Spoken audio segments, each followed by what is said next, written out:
Good afternoon, ladies and gentlemen. I welcome you to our session on the destination of innovative research on European cultural heritage and cultural and creative industries. My name is Harald Hartung and I'm the head of unit dealing with fair societies and cultural heritage. And me together with my team, with Rickard, with Irene and with Christina, after the introductory session, we will then try to answer your questions. Now, in my introductory remarks, I would like to point out to you the scope of this call, the main goals we want to achieve, and to give you some hints to prepare a good proposal. And then we will be open to your questions and try to give you the answers. Now, the scope. In cultural heritage, we try to take a broad approach as far as, first, the timeline is concerned, because cultural heritage does not only reflect our past, but it also shapes our future. And there I found a quotation which I think really represents what we would like to do, that we do not venerate the ashes, but that we pass on the fire. The second element I wanted to mention is the broad approach as far as the persons concerned are concerned, and the activities. You might know from English literature, culture with a big C. To this, we want to add culture with a small c. And this means that in addition to the classical approaches we have with concert halls, we have with fine art museums or artifacts, we want to add contemporary elements of arts, contemporary cultural expression, and add, for example, to classical dance, street arts, graffito. In a nutshell, we want to open it up and also to integrate members of our societies where people say that they might be at the margins of our societies. We see culture can really make full use of their talents, which sometimes they cannot do in the classical educational approaches. And we want to create ownership, and in particular also of our young people. A volunteering service is a very good example of this, where young people can transmit cultural heritage, they can create cultural heritage, and they can act as our ambassadors for cultural heritage. Now, the goals. In the so-called Pillar 2 of Horizon Europe, we want to have an impact. We want to have an impact, to create an impact on society. We want to generate change. And what is important is that with your proposals, you respond to the expected outcomes to create an impact. And to do this, we need to reach a critical mass. And in order to do so, I can only advise you through the whole running of a project, once you are the successful bidders, that you liaise, you work together with other projects, with other topical areas, and yet you establish a regular dialogue with the policymakers in order to see what they need, what you can give to them, to have a regular exchange. And in addition to that, it would be advisable that you link the projects you submit to the Commission priorities and to the UN SDGs, the Sustainable Development Goals. Just let me give you a few examples as far as the Commission priorities are concerned. We've got the European Green Deal, we've got a Europe fit for the digital age, and we've got the promoting of the European way of life. These are just 3 examples of 6. And as far as the UN Sustainable Development Goals are concerned, let me mention 2 of them. One is good health and well-being, and the other one is quality education. Now, we don't need, or you should not link your project to all of these goals. That's impossible. But see what fits best for what you would like to achieve, and then really make this link on what you want to achieve, link it to the priorities, and then also explain how you would like to get there. And because of the following the priorities, we have divided our topics in this cultural heritage call into 3 groups, namely green, digital, and innovative. As far as green is concerned, what does it mean? How to adapt the working methods and the working activities to the climate change. To turn this challenge into an opportunity. And this deals, for example, with new methods of restoration or new technologies where one uses less toxic materials, or also to make artifacts and monuments and cultural goods fit for the climate change. Let me just mention the coastal areas where with our sites we are faced with a slowly but steadily raising sea level, or in the mountain areas where you have more and more landslides. So we need to adapt our cultural heritage to these challenges. The second group deals with digital, and there we've got 2 tendencies. One is the tremendous technological development in, I hope you can still see me. So this will be now a challenge. Okay, now the ghost session is over and we're back to the normal. We have a tremendous development in the digitization, and we have a drastic change in behavior of our people as far as the consumption of culture is concerned and the participation, because this moves more and more into a virtual one. And as far as the artifacts are concerned and the techniques are concerned, the digital techniques, we can do virtual simulations, virtual collaboration, and I don't know if you have followed the restoration work which is now going on with Notre Dame and in Paris after the big fire there, and how important the virtual and digital simulations are for a quality reconstruction. And this is what we would like to do at a broader scale with the work through our calls. And the third group is the one dealing with innovation. And there, the cultural and creative sector in Europe has got a very, very big impact on the economy, because it represents more than 8 million jobs and is bigger than the automotive industry, and the trade balance of this sector is bigger than the one of beverage, food and tobacco taken together. But the sector is very heterogeneous.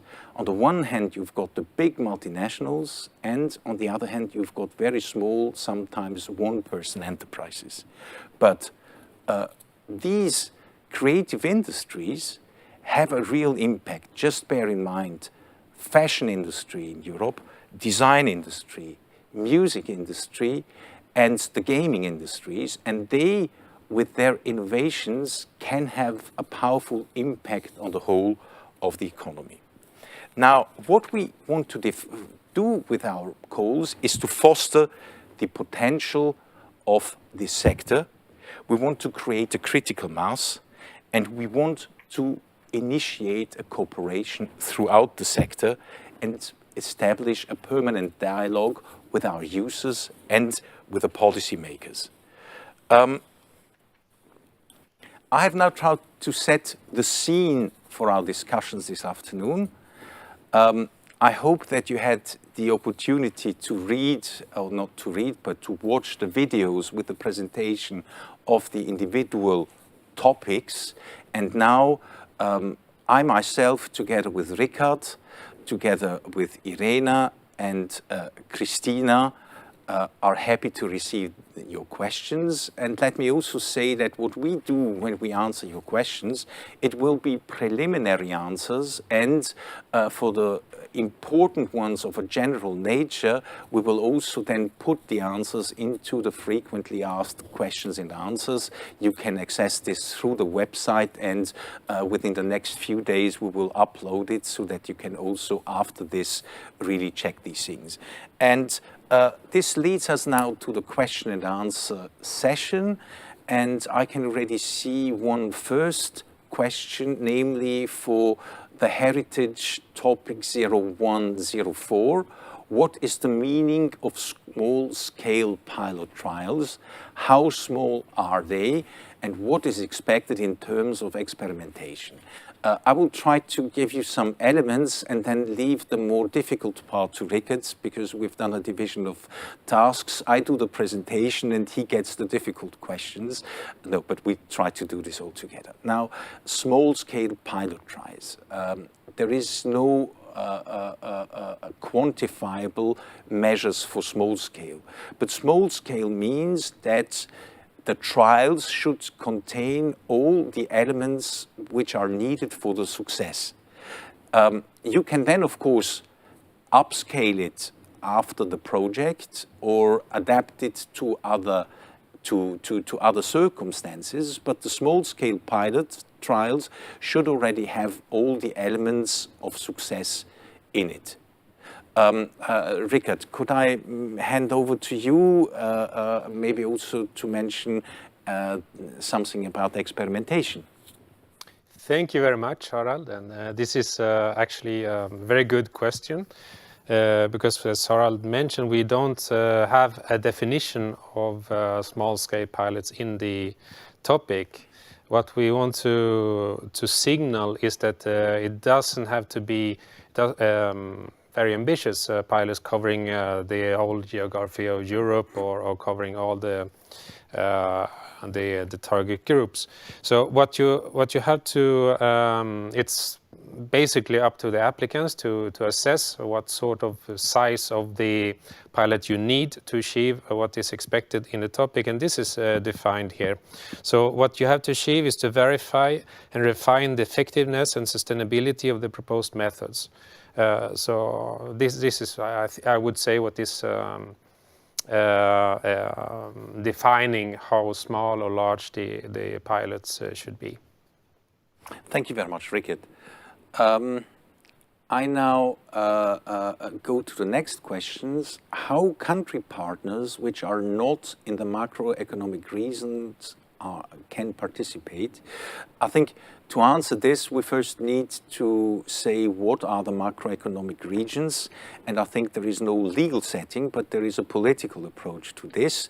And Christina, as you have been dealing with the specific topic related of this topic, the EU macroregions are considered as neighboring countries and countries that belong in the same geographical area and face similar issues, challenges, and needs, and encourage the common use of resources and capacities.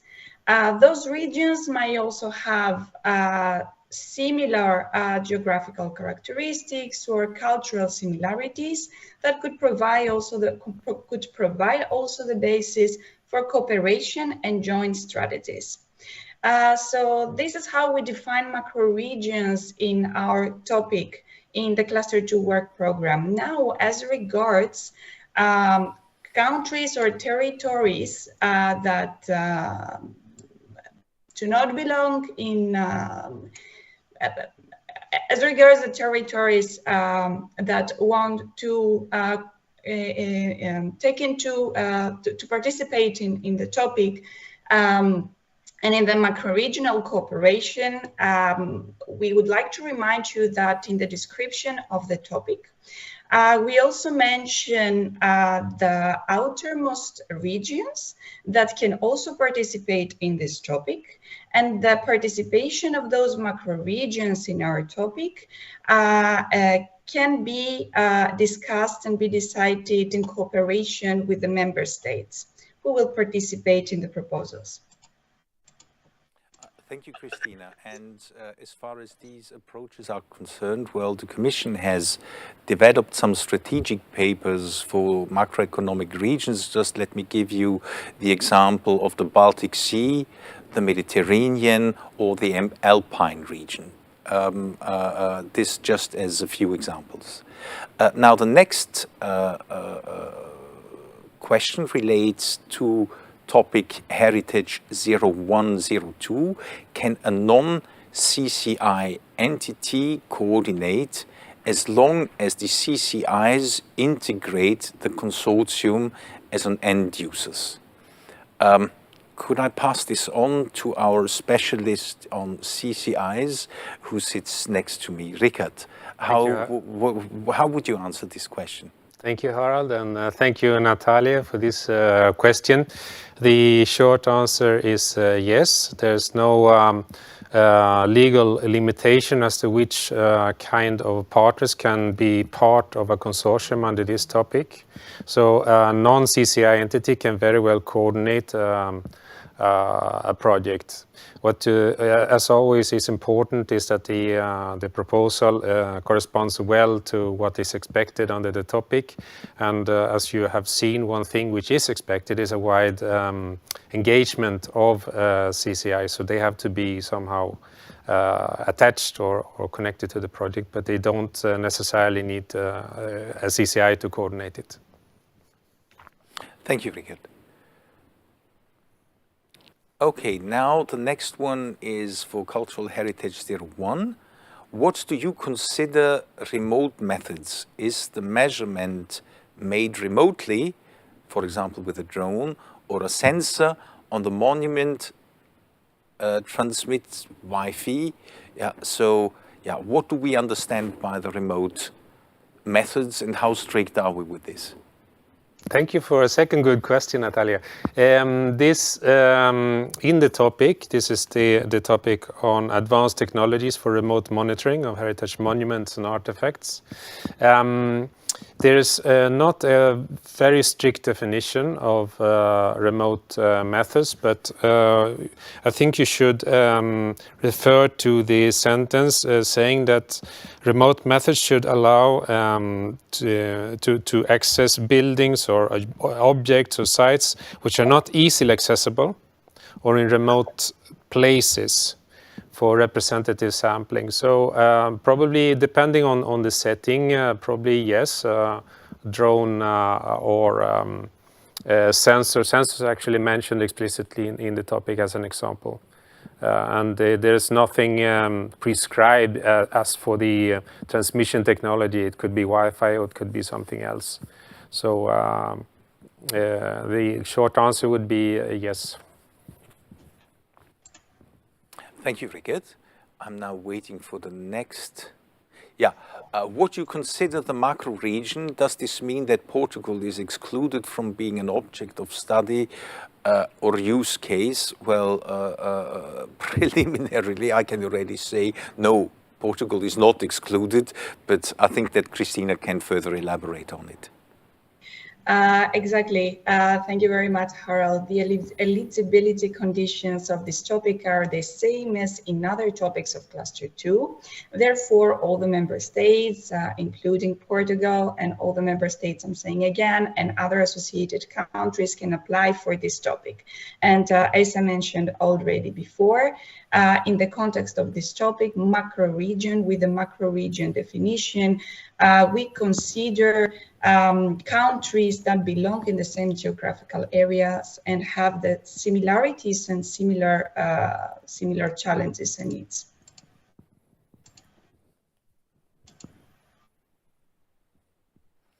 I go to the next question. Can you make specific examples of potential partners in the CCI sector that should be included in applications for topic 07? Now, 07, Richard, is this you or who is? It is again Christina. Christina, again, you're in very high demand today. I'm afraid it's again me. So as a general comment here, I would say that the CCIs are comprised of all sectors whose activities are based on cultural values or other artistic, individual or collective creative expressions, such as music, books, for example, and so on. So these are only some examples of cultural industries, but it's always up to the applicants to decide which cultural industries they want to include in their research. Yeah, and let me also mention, as this topic deals with social inclusion and arts education, it can be, for example, art schools who've got an educational element. It can be museums. Museums have got sometimes very big educational departments. And on the other hand, it can also be, for example, street workers working together with such institutes in order to really reach out to people to which one would normally not have access in this context. Yeah, next question, please. Yeah, the focus is, this is cultural heritage topic 0105. This topic deals with fostering economic development and job creation in rural and remote areas through cultural tourism. And there the question is, the focus is on macro regions where the EU document finds these regions. I could already give you a first answer. This was about the three regions I've mentioned before, the Baltic Sea, the Mediterranean, and the Alpine regions. They're commissioned documents dealing with the strategic approach to this. There you can find definitions. Well, I have to be careful. It's not a real definition, but they describe what they understand by this. Christina, am I right in mentioning this? Yes, exactly, Harold. This is exactly as you said. I do not have to add more on this. We are currently reflecting whether we should publish a document in the funding and tenders portal. However, again, regions in our topic is considered as all the countries, the territories that belong in the same geographical areas. But of course, the applicants, they can use the reference as described in the document that you just referred to. Yeah, and I think by this we also want to avoid that this is only confined to national borders. This is exactly what we would like to avoid, that it should go across borders. The next question concerns topic 0104, and I read out the title of the topic, Cultural Heritage in Transformation, Facing Change with Confidence. And there the question is pilot trials to be carried out in different settings. Settings means type of heritage or country or context. Richard. Yes, this one is for me. Thank you. In the topic, you are right, Elena, that this is not further specified what different setting means.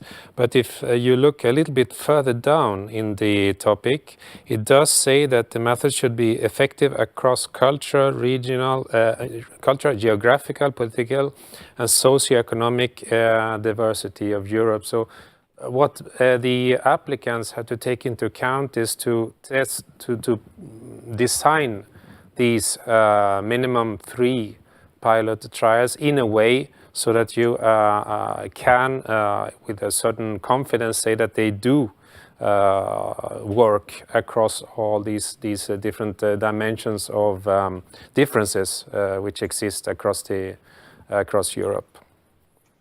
Thank you, Richard. Okay, next question concerns the same topic. The first expected outcome encompasses 2 outcomes: deeper and broader understanding of ... and how this understanding can be shared. Please clarify. Alain, Helena. Thank you very much again. This is the same topic, and you are right that the first expected outcome does have two elements in it. And projects are expected to cover both these elements. I'm not quite sure if I understand what you need to clarify, more than that you do have to cover both these aspects and dimensions. And we go on with the same topic, and there is an additional question, namely a more prominent and visible feature in the interaction with users. What does this refer to? Yes, it is also for me. Yes, it's the same topic.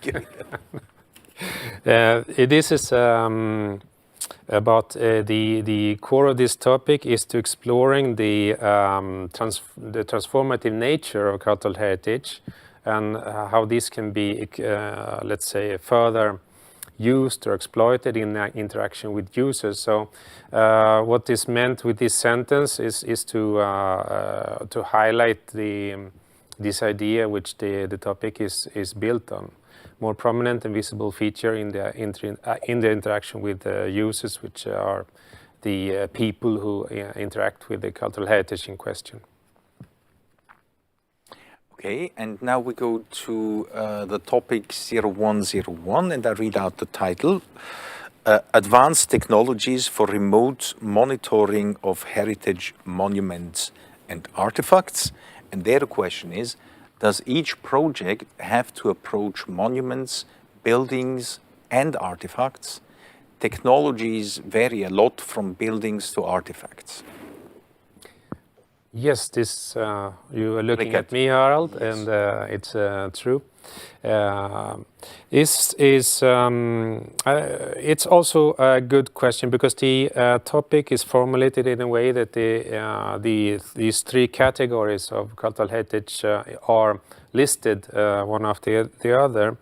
However, the interpretation you should do is not strictly that you need necessarily to approach all these different kinds of cultural heritage to be eligible. There's no such eligibility criteria in the topic.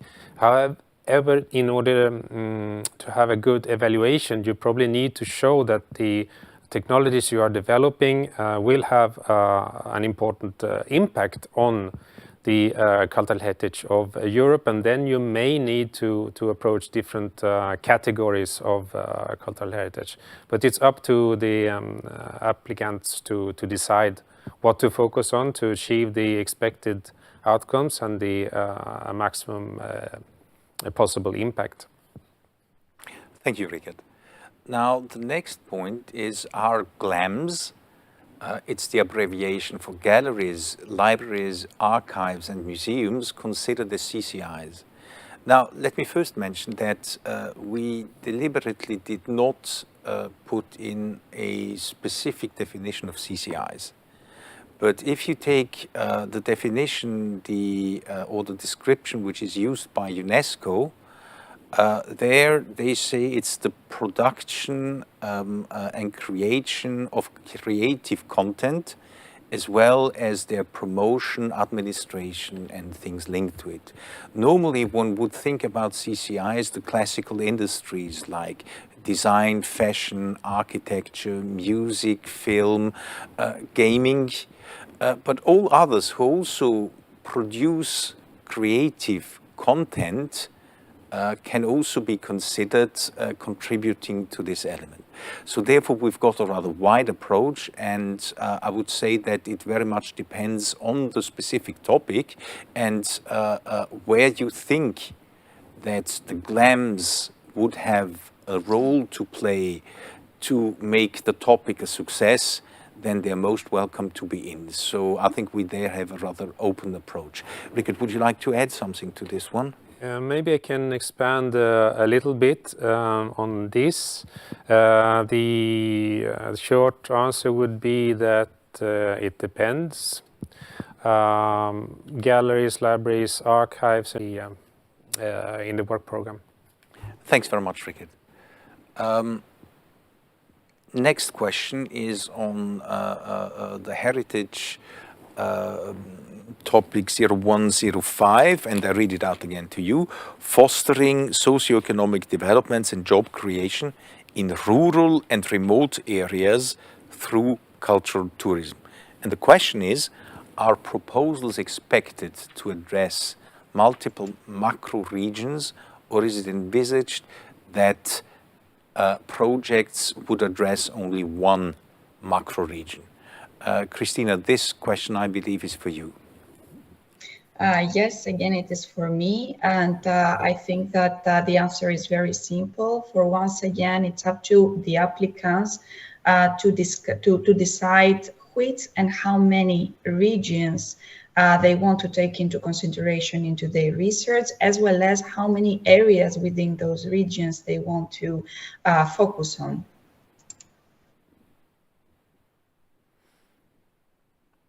Yeah. Does the macro region aspect encourage cooperation among or with macro regions?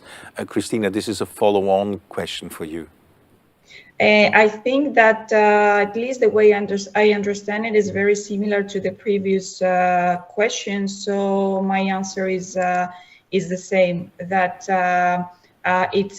we leave it open to the applicants to decide to how many regions they want to focus, and how many areas within the regions they want to focus and develop a cooperation among those areas. Well, the next question is, what is the status of participation of UK partners? There, I would like to refer you to our session in the afternoon, because this is a so-called, what we call horizontal question. It does not only apply to Destination 2, but it goes for all projects within Horizon Europe, and therefore I suggest that my colleagues in the afternoon, who will give tips and hints for successful projects, will answer this in a more general way. I move on to the next question, which is there a place here for project innovation consultants, educators, or this is work basically for academic researchers and governmental policymakers? Rickard, could I ask you, from what you have seen from the consortia in our previous work programs and where we have selected projects, to give a little bit, to share your experience, how this distribution is? There is indeed a place for different sorts of partners in consortia under the topics that we have developed. There is no specific restriction in terms of what kind of partners can participate, as we have said before. And it depends on each proposal, the focus of each proposal, which consortium composition is the best one that can deliver what is expected.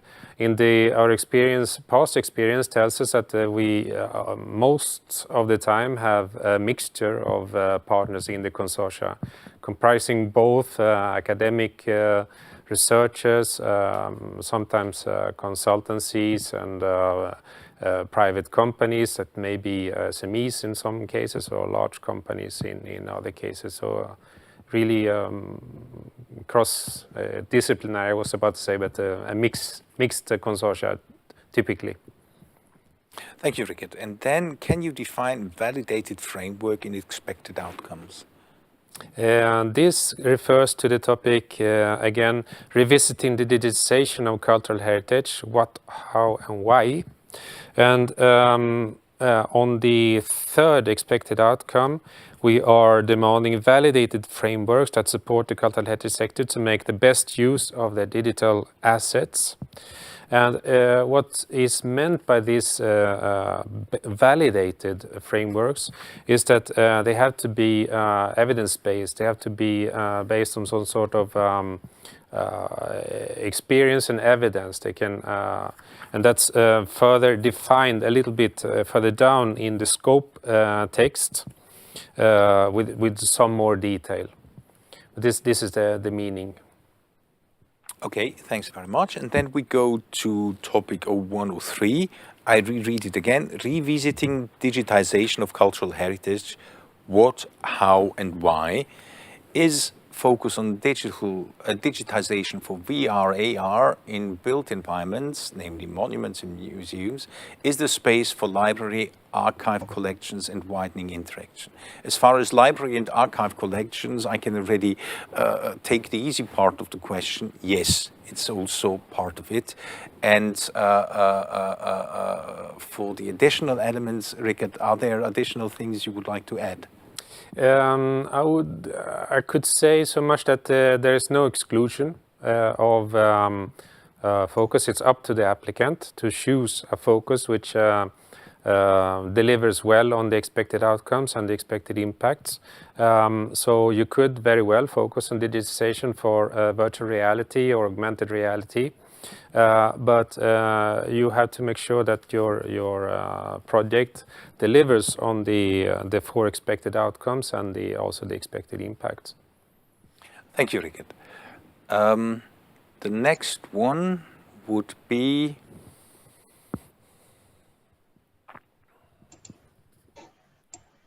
can a project about cultural heritage, for example, digital technology for remote monitoring, focus on only one heritage site in one of the participating states? Now, my reaction would be, it can be on one site, but you need to have partners from at least 3 countries. Is there anything to add? Maybe this refers probably to the topic advanced technologies for remote monitoring of heritage monuments and artifacts. And as Harald said, you could, of course, focus on one heritage site. Such a proposal would be eligible. It would not be excluded, but you would have to make credible that the project will still comply well with all the expected outcomes and with the expected incomes, and this may be challenging if you focus on only one heritage site. And then, of course, there is a requirement that at least 3 member states or associated countries participate. That's a basic requirement, yeah. Yeah, and here we've got, can you provide details on what is expected from a pilot study? What is expected in terms of formalization size? Should all have similar formats? If I'm not mistaken, a similar question, if not the same question, was already put on the destination number 1, and Julie has answered it. But there I would also say that we do not impose any formal, very strict formats. Yes, I would say the same. We don't have, at least in the frame of the destination cultural heritage and CCIs, we don't have a formal definition of what a pilot study means. You have to interpret this from each topic where a pilot study is mentioned, and in order to achieve what is expected in this topic. And please bear also in mind with a pilot project, what could also be important when you prepare a pilot project, that later on this could be scalable and also be adapted to new environments. Because with a pilot project, we test something for being applied later on at a broader scale and in different environments. Next question. This applies again to the topic with cultural tourism in remote areas. And there, could macro regions refer to other parts of Europe that do not at the moment have formally be appointed macro regions? Christina, if I anticipate that yes, you can, that I would not be wrong, to put it in that way. Exactly. I think that my answer here won't be much different with the previous answers I gave to this topic and to this similar kind of questions. So the applicants can use as a reference, if they want to, the 4 macro regions as defined by the EU. And as you mentioned before, this can be the Baltic Sea region, the Danube region, Adriatic and Ionian region, and Alpine region. or they can define their macroregion as we said already according to the definition I gave before, and take into consideration neighborhooding countries and countries that belong in the same geographical area. Thank you. And now there is a question which is linked to it, also on the same topic. And there the question is, areas not geographically close have similar issues. For example, villages in Spain, in the Spanish Pyrenees, may have similar issues as alpine villages. Does this count? Again, it's I would say that it's open, and it's up to applicants to decide whether they want to take this direction into their application. However, we should remind that the cultural and creative tourism in rural and remote areas can be challenging. And it requires specific and different solutions, policy solutions to address the challenges and specificities of the diversified rural and remote areas. So it has been shown, it has been seen that neighborhood countries mainly encounter similar challenges and specific problems. This current one-size-fits-for-all cultural tourism model and business models cannot address those issues. So the applicants have to take into consideration when they're writing the proposals, those elements. Then for topic 0107, I read it out to you again. Promoting cultural literacy through arts education to foster social inclusion. Are pilots expected welcome, even if these are not explicitly mentioned in the topic? I think before I hand over to Christina, you should bear in mind what are the expected outcomes you need to meet. This is the essential thing. Secondly, you will see in the topic a description of the scope. And if a pilot corresponds to both the scope and the expected outcome, it can be an element of what you wish to deliver. But it must comply, as I've mentioned, with the outcomes and with the described scope. Christina, do you wish to add something? I think that your answer was very clear and covered everything I wanted to mention. If I can add something on this, is that the applicants should not forget that this is a research and innovation topic. Absolutely, yeah. Exactly, that aims to increase understanding of the value of cultural literacy on social cohesion, to provide innovative solutions that will increase cultural literacy in Europe through formal and non-formal education, and to foster in general cultural literacy in Europe. So as you very well said, that the applicants have to go through the topic description and read what we asked from them carefully. I would like also to add here that as they can see in the topic description, they can use, if they wish so, the results of previous funded projects under Horizon 2020 indeed, and analyze existing proposed solutions for the inclusion of cultural literacy in formal and informal forms of education. And based on that, to provide recommendations for effective actions for increased access of children and young people on cultural literacy. And let me add, to complement what I've said before, that if there is a pilot you would like to include in such a project, it must comply with what I've said, the expected outcome and the scope. But you should also please read in the guidebook for the applicants. We've got 3 kinds of approaches. We've got the research and innovation actions, the cooperation and support actions, and we've got the innovation actions. Normally, pilots are, let's say, the element which is most used in innovation actions. This is also one element, at least I should mention to you.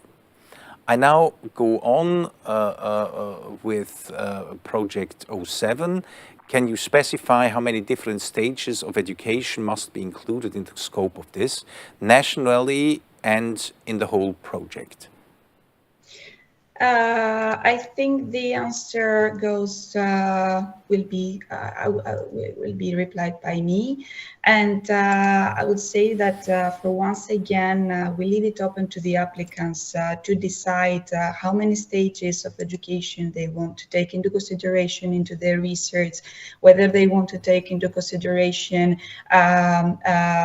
whether they want to focus actually more on formal education or non-informal education. What it is expected from the proposals in this topic is to analyze the role of arts in different stages of education. This can mean primary, secondary, or higher education.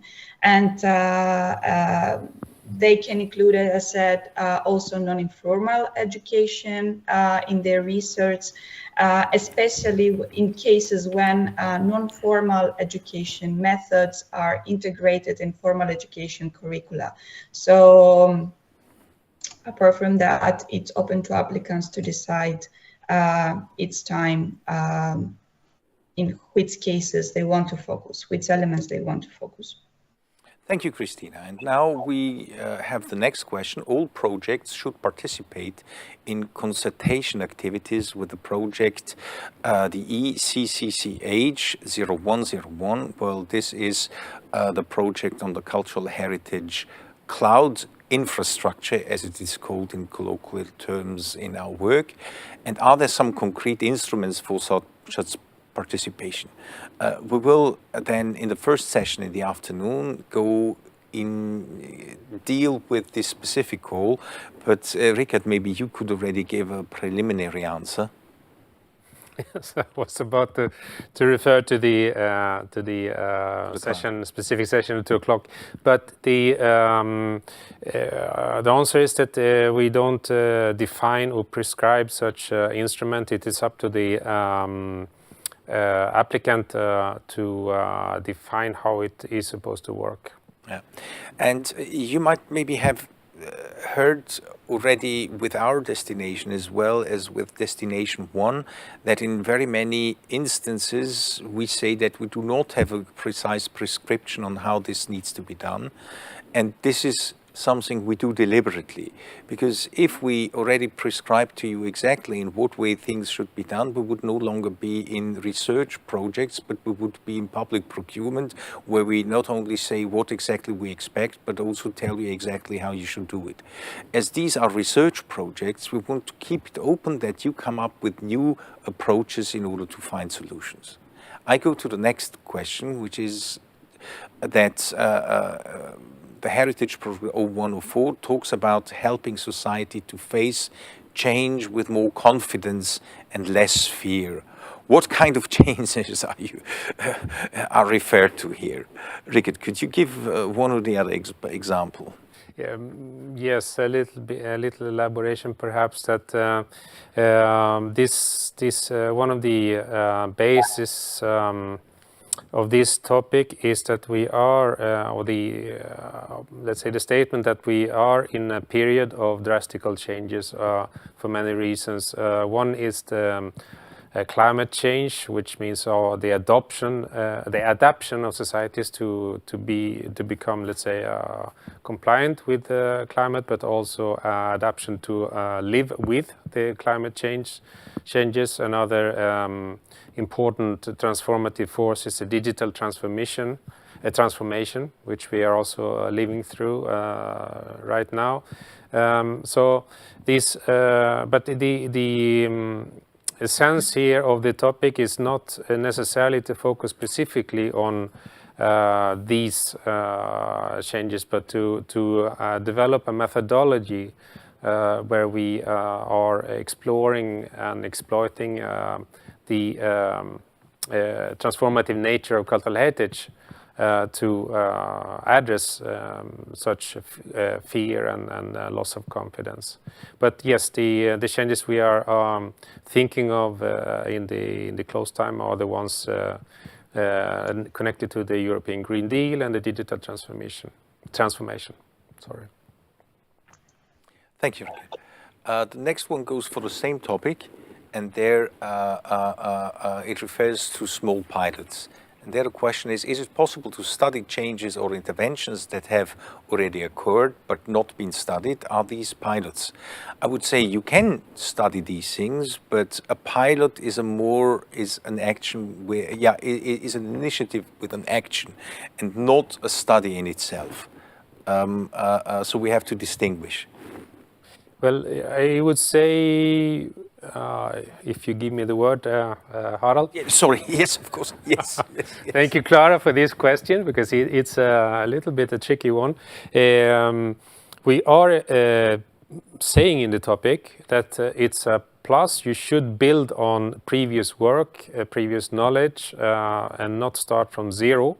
So from this sense, it's perfectly legitimate to use previous results and methodologies to develop the methods that you propose here in this under this topic. However, to run a pilot, I think, has to be interpreted as something you do proactively under the project. So you can develop probably you can develop a methodology based on previous results, but you can not refer to a pilot which has been carried out under a different project. I hope I answered your question here. Okay, thanks very much. Next one refers to topic of 103, which is revisiting the digitization of cultural heritage, what, how, and why. And there are projects expected to deliver new technologies. The topic only mentions recommendations, methods, etc. This is also for me. I presume so, Rickard. You're in high demand. Yes. So thank you, David, for this question. It is not excluded that you may need to work on some sort of adaptation of technologies or use of technologies, but if the main focus of the topic is not this one. It's true that it mentioned recommendations and methods.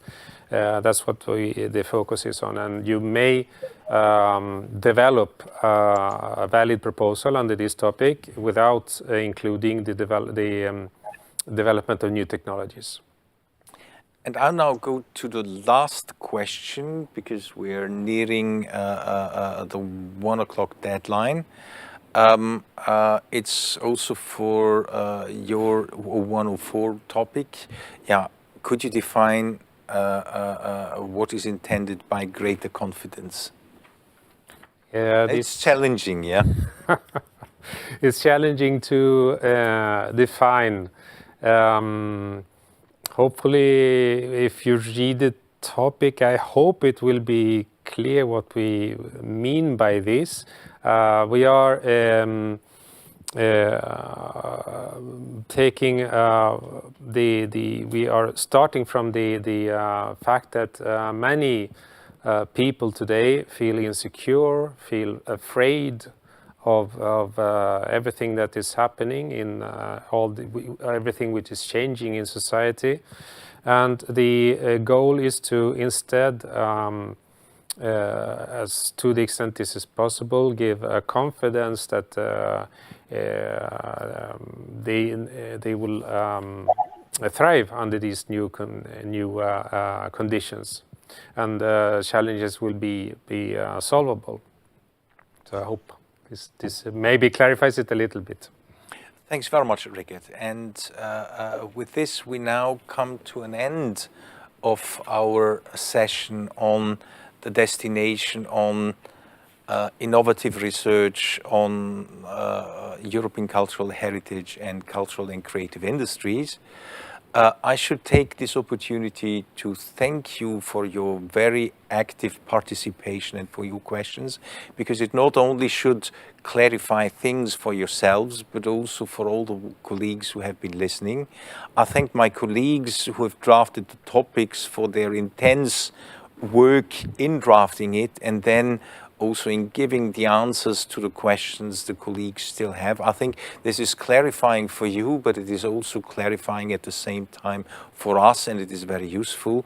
And I would also like to refer you to the website of this Info Day, where you will also find links to frequently asked questions, and we will also put a number of such answers we have given today, and also to some of the questions to which we have not been able to respond because of time reasons on the web, so that you can find all this feedback.